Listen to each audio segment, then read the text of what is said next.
are. This is Lee, and we're on the Game of Tongues, where we work on speech anxiety in all its forms. And right now, it's Sunday, May 26th, and we have the distinct privilege of talking to one Karl, who is from, um, well, he's from the South. He lives, I guess, in Kentucky. Yeah, that's pretty southern. I only have one other Kentuckian in my group, so it's a distinct pleasure to have another one.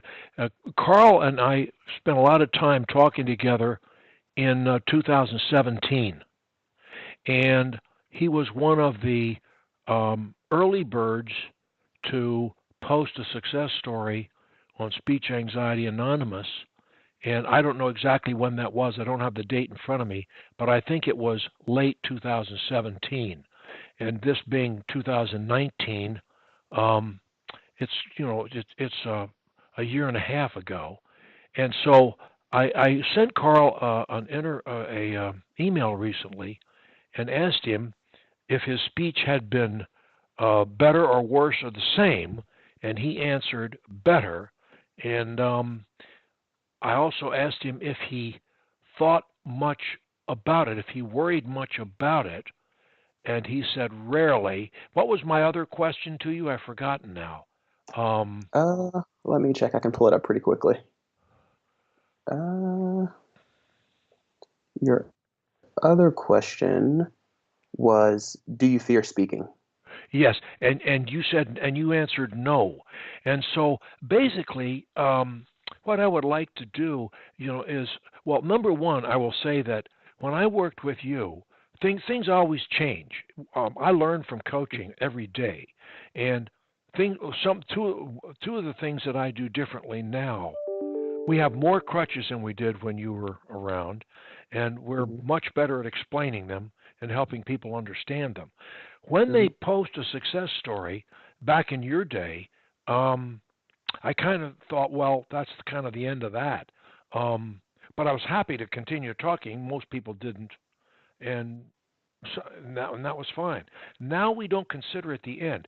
We we consider, look, to me, it's a huge victory if we help someone teach themselves how to avoid a stutter or a block or an undue silence. If we accomplish that, then, or if they accomplish it, our methods being the tools that help them do it, then this is a great victory, and this they no longer appear speech disabled, and that was my goal, and that was really my Hmm. only goal. I didn't think about it beyond that. I learned from other people, including some speech pathologists who have joined us since, PhDs in Hmm. speech pathology who have joined our group, that relapses are very common and that no one can really, in the medical world, in the speech pathology world, I'm told, they their view is until someone has survived 2 years without a relapse, you can't check them off the list as okay. So Hmm. they said, "Have your people done that?" And I said, "I have no idea." And I said, "I just assume that if somebody beats it, they follow the procedures and they keep beating it, and the more you beat it, the Hmm. less you fear it. And so over Right. time, the fear slowly dies.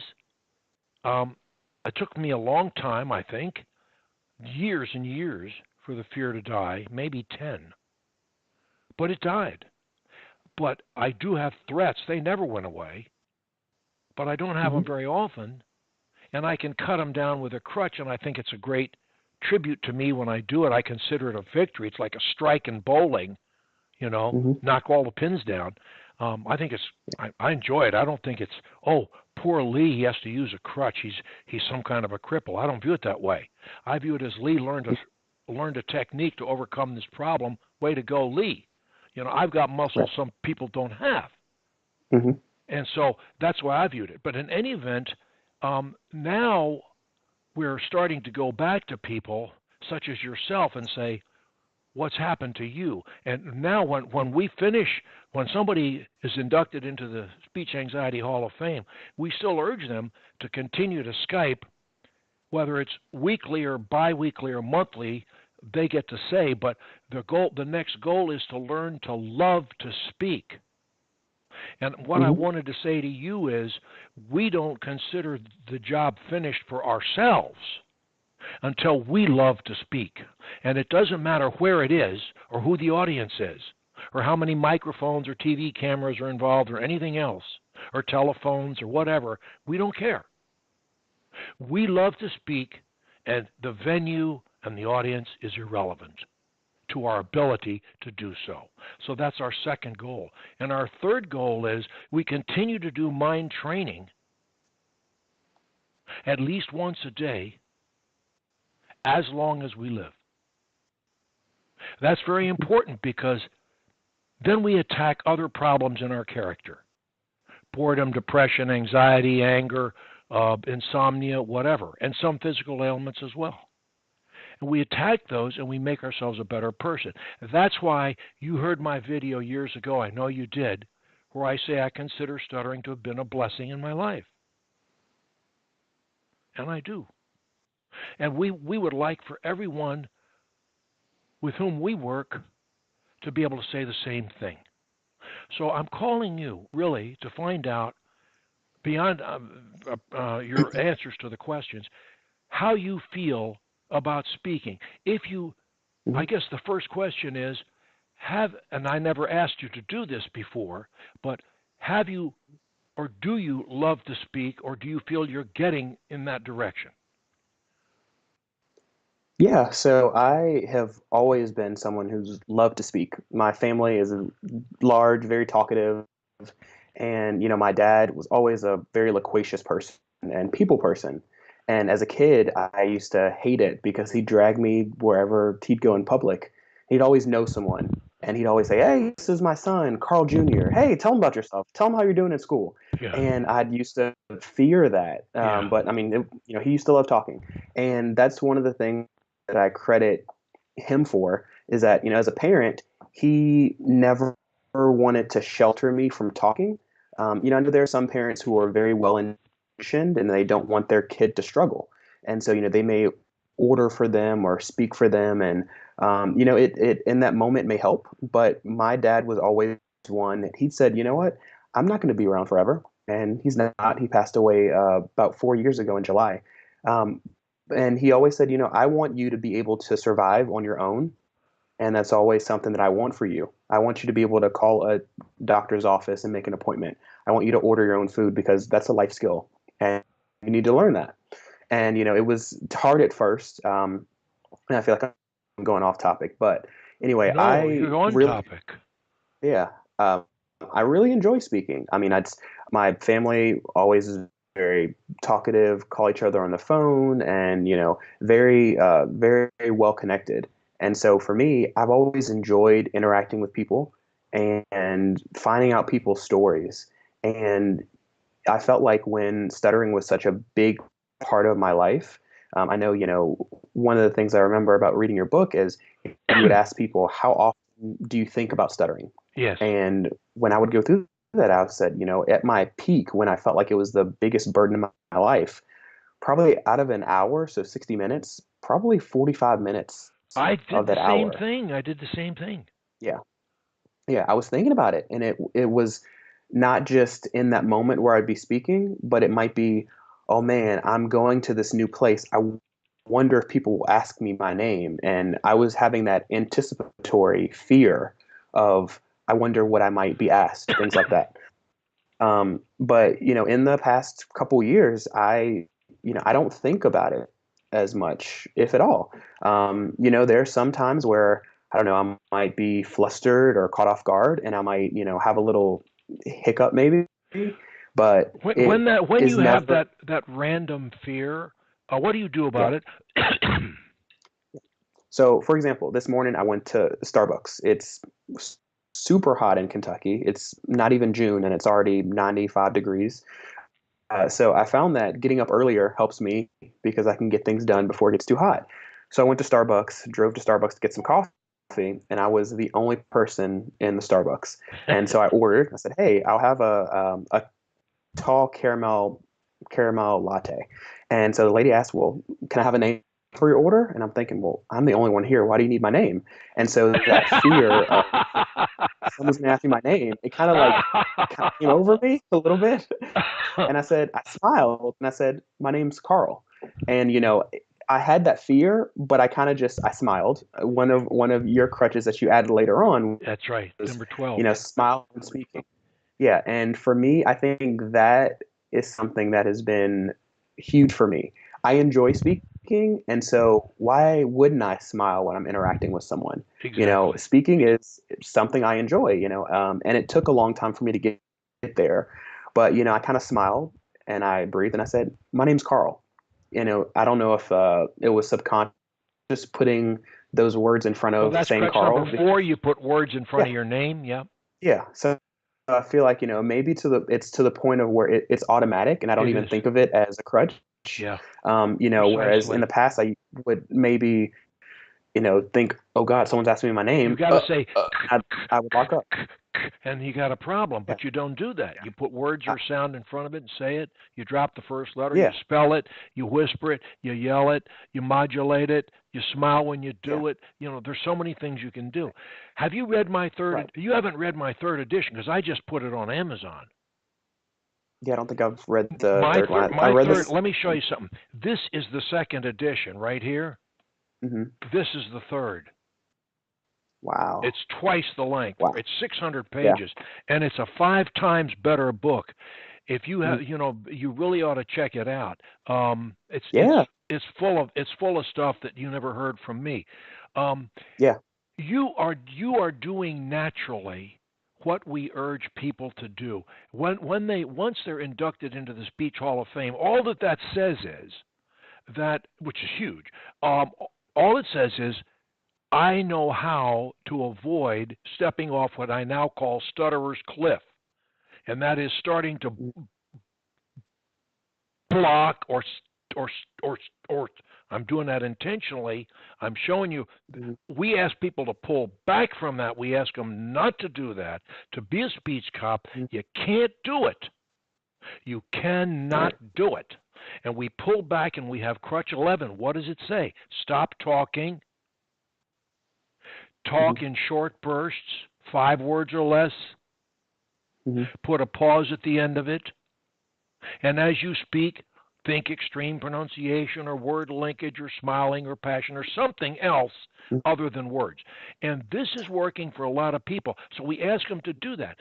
And when they've done that for a month, we say, okay, if you can survive a month without a bad incident, you may not have perfect speech. You may still have fears. You may still stutter once in a while, but you're not disabled. Yeah. Not anymore. And Let that's when me. we put him in the Hall of Fame. Go ahead. Yeah. Let me add something to that. So, I know at the very beginning, like your first edition, I remember one of the things you said was kind of if you having a lot of difficulty just to stop speaking.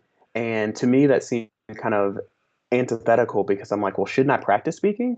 But for me, as I've gone on, I've realized that I used to fear silence. Like silence wasn't normal for me. I didn't like silence. And so I was always a talkative person and I felt the need to never let there be a lapse in silence. Like just the thought of there being no one speaking, it I didn't like it. Yeah. And so I would find that I would talk for the sake of talking. Yeah. And I mean, there's plenty of fluent people who do that too. They just Sure. blabber on and have no point to what they're saying. But now I feel like I've become more intentional when I speak. And so, of course, if I'm seeing someone and, we're out in public, I'll make small talk like, oh, it's a really nice day today. How are your kids doing? Just, because that's a part of speaking. But I've become more okay with silence and just sitting in silence. Whereas in the past, that used to be such a fear. I'm like, oh my God, I can't have silence. It's such a weird thing, but now I'm okay with that. And I don't know if that's, me getting older. No, that's getting It's attributed smarter. to That's my smarter. speech. Talk less and say more. Hmm. That's one of our goals. Talk less and say more. Use less words Yeah. and say more. And use pauses when you speak. The more pauses that you use, the more you will hold the attention of the listener. Mhm. If they Right. interrupt you, it doesn't matter. The speech ball will come back to you sooner than later. Hmm. So we call Right. it talking like a king or queen. Sometimes we lower our voice a little bit when we do it. But Hmm. speaking in short bursts, listeners understand us better and they remember more of what we say. And And it if we sounds, go ahead, if we use it's, extreme pronunciation, that will also help a lot. yeah. As a listener, it sounds better. Like I feel like just now when you were speaking really slowly, I was hanging on to your every word, wondering what you were going to say next. That's And I've noticed that people who are really good orators and public speakers, they do that. And I'm sure it's intentional and after years of practice. But for example, I remember there was a girl that I went to college with, and she was very soft spoken. But anytime she would speak up in class, you would listen because she didn't speak very often.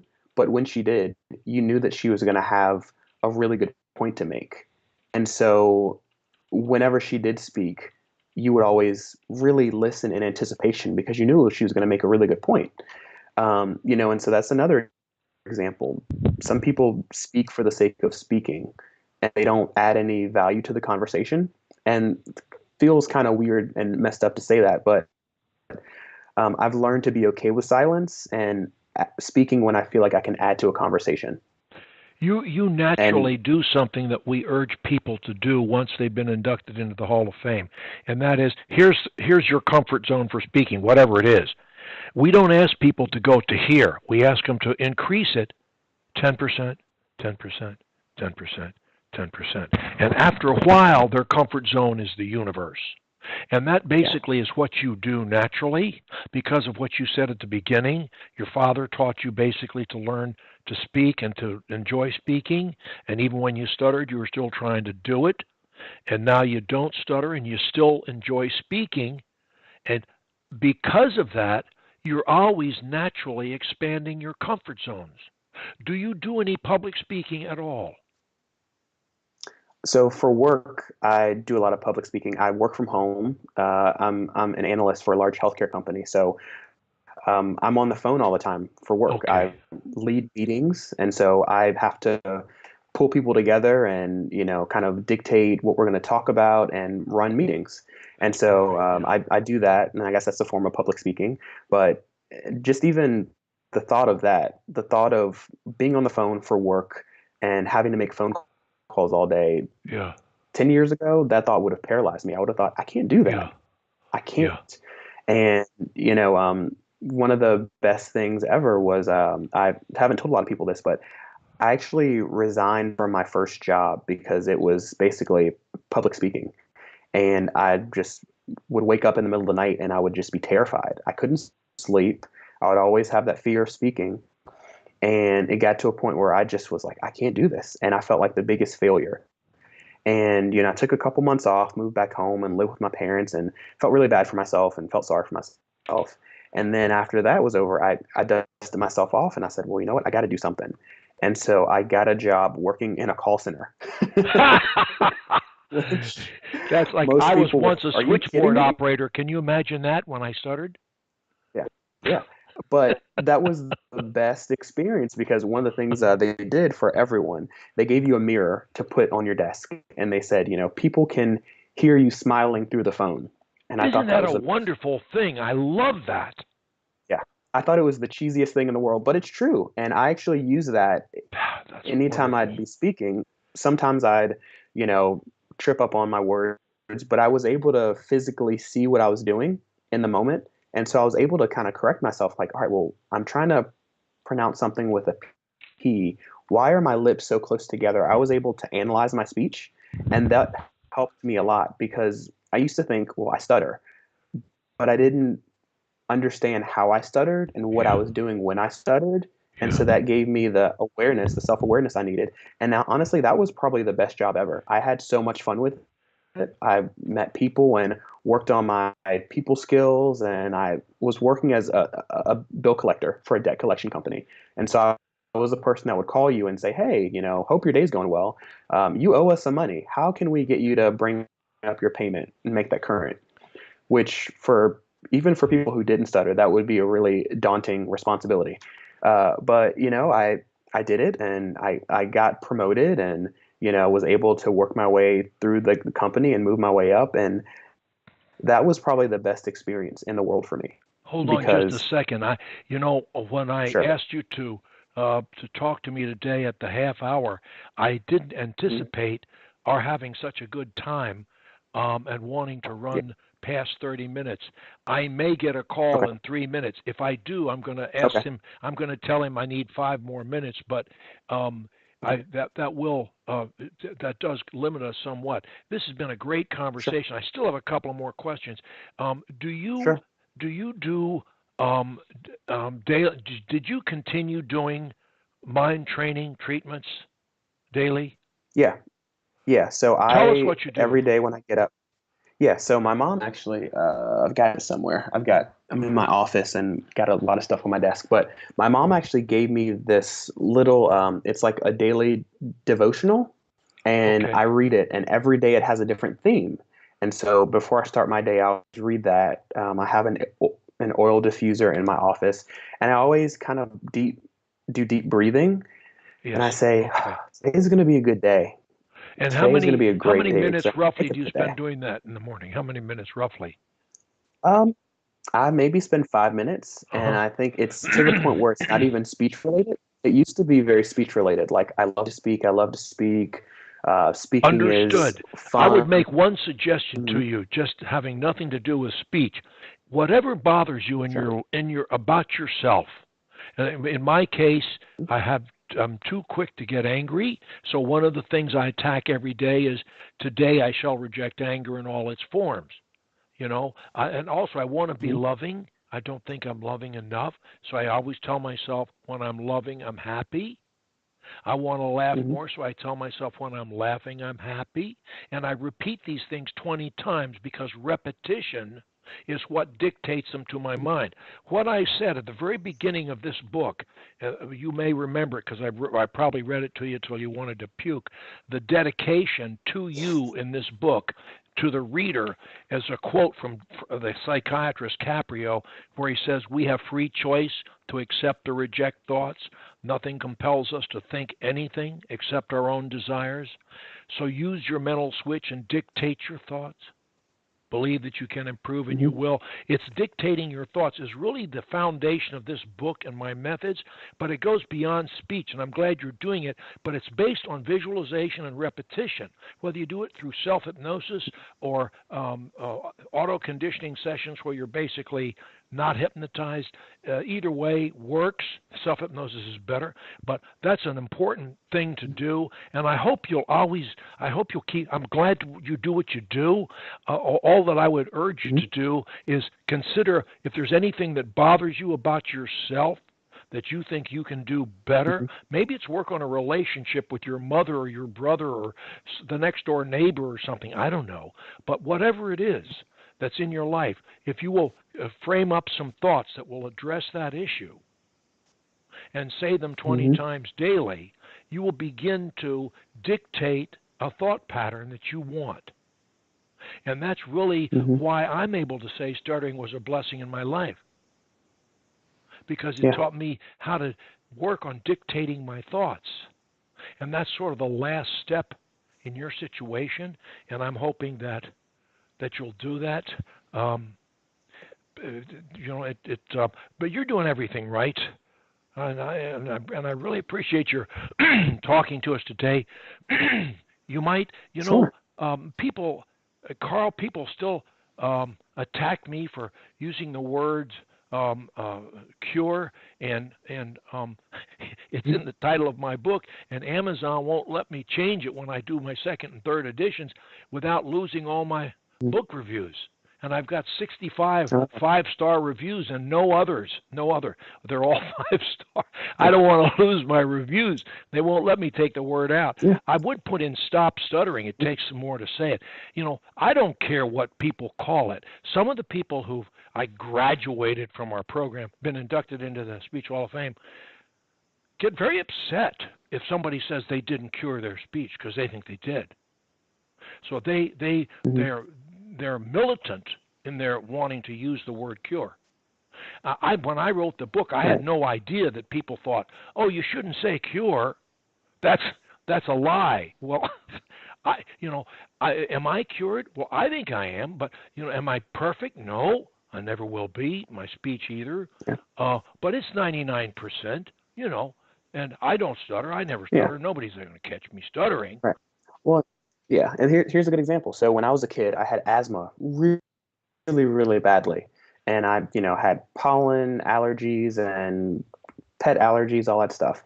And, as I've gotten older, I did sports and my asthma is lessened to a point where it's not noticeable at all. I haven't had an asthma attack or anything in years. I wouldn't say that I'm cured, but I don't struggle with it at all. I still have an Exactly. inhaler in case I need it, but I've never had an asthma attack probably in 20 some years. But I always want to think, well, someday I might have go to a pet farm and have allergies everywhere, and that might trigger it. But for all intents and purposes, I manage it, and I To me, work out, the and important thing isn't so what we call it. And I agreed right. with Matt O'Malley from Stuttering Community and other people said, call it something else. And so I tried to call it Stopping Stuttering. And in the second and third edition, particularly the third, I changed. I didn't take out all the cures because some of my people really objected to it. They get mad at me. Mhm. A couple of them say, take me off the advisory board of SAA if you're going to take out the word. I said, I'm not going to take it out everywhere, but I get attacked for this. And so it's not about Yeah. semantics. We want people to Hmm. learn to not appear speech disabled. That's number one. And when they do that, they're going Hmm. to have a happier life. That's number two. And if we Yeah. can get them to learn to love the speaking, that's number three. Anywhere, anytime. And number four, if they'll work on mind training and improve their karma and their character, that's number five. And that's a grand slam. Yeah. And so we take whatever we can get. Now, you can call it a cure, stopping stuttering, or better people, or happier lives. Call it whatever you like. I don't care. Hmm. That's what we're trying to do here. Yeah. And you know something, Yeah. Karl? We've got 65 people inducted in Speech Hall of Fame now. I've worked with every one Hmm. of them. They're Yeah. every ethnic, every social, every religion, you name it. Let me just tell this guy I'm Yeah. going to call him in 5 minutes. Okay. Adam, listen, mate, I'm on another call. I'll call you back in 5 minutes, okay? I'll call you in five. I'll call you in 5 minutes. That's some guy from. I think it's a first Skype with him. Anyway, listen, I want to Okay. thank you again for your time. I want to ask you one Sure. more parting question. Um, Hmm. this has been streamed, and it is on Twitch, and I'm going to hang it up. It's 30 minutes, and it'll go on YouTube as well. Um, we never use last names. You know that. We never give out any Hmm. information for anybody to be their privacy bothered. We never do that. Um, is it Sure. okay with you if I put this on Facebook too? I don't want to do it if you're in any way uncomfortable. Sure. Okay, No, that's that's fine. perfect. That's perfect. Listen, thank you again, and may I and congratulate you for your continued progress and success. I know you're having it. I know you're going to have a great life. You have a great spirit. You got a great karma, great smile, a great attitude, and you're going to have a great life. And I hope that what I wrote and our time together has been helpful to you. Mhm. Yeah, it has. I'll say one last thing. It's helped me not only with stuttering, but I feel like you've helped me wholeheartedly with just, emotionally and with my relationships with people. It, for me, it hasn't just been stuttering. That's what I came to you for because I was at a point where I was stressed out and didn't know what to do. But I feel like working with you, kind of, especially doing the auto suggestions and self hypnosis, helped me just overall with my mind and my spirit. I feel like I'm a happier person. I feel like I really take advantage of each day. I don't think, oh gosh, like, today's going to be horrible if I stutter. I think, you know what? It's going to be a great day because I'm going to make it a great day. That's And right. so I That's came to you, right. I came to you for stuttering, but I feel like you've just helped me in so many other areas of my life. And I really want to tell you that I appreciate you, Lee. I don't know if I've told you that before, but you are a blessing to so many people, and I am grateful for you. Thank you so much, Karl, and have a wonderful Sunday and week. And anytime you want to Too. Skype with me, all you got to do is shoot me an email, and we'll do like the same time we did today, because I'm usually free at that time. Yeah. Usually, I try not to book it. Okay. Perfect. So take care of Perfect. All yourself right, and Lee. keep up the Take care. great work. You Okay. too. God bless you, Thank you. man. Bye bye. Appreciate you, Lee. Take care. And that's Karl. What a uplifting chat we just had. I hope you enjoyed it.